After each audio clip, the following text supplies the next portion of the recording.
lidhur me çështjen Ballukun në Shqipëri, ku tha se Brukseli po monitoron këtë çështje që është në hetim, por gjeti si problem pranimin që shoqëria shqiptare i bën korrupsionit. Keni një përgjigje për zonjën Kos? Faleminderit. Deklarata e komisioneres Marta Kos, një ditë pasi partia e saj fitoi zgjedhjet në Sloveni dhe si s'foli gjerdje, është një deklarat e mirëfillt, raciste dhe korruptive. Nëse kemi të bëjmë me korrupsion politik apo korrupsion monetar, kjo është çështje e institucioneve të hetimit të Bashkimit Evropian.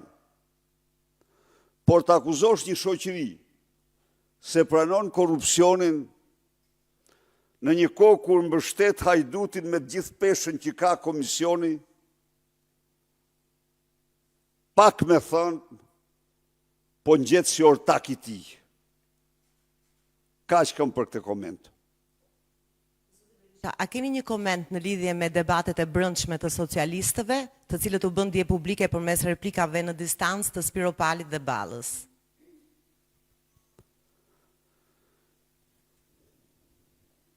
Debati im është ky, komenti im është ky.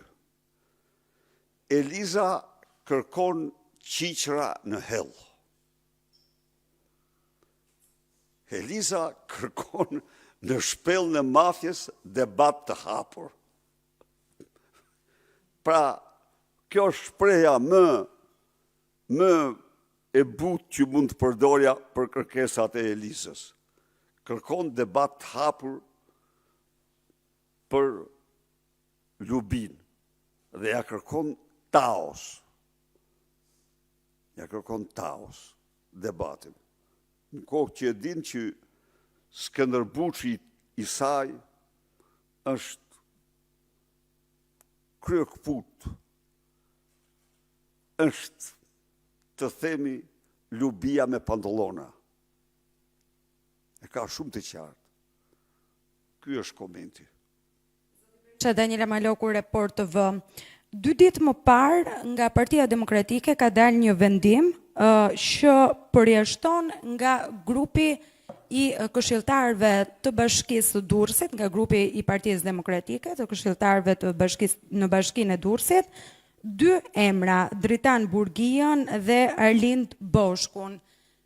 Sipas reagimeve që këta 2 emra kanë patur në rrjetet sociale, përjashtimi lidhet me një drek që ato kanë patur me Ervin Salianjen apo me mbështetjen tashmë publike që i kanë dhënë atij.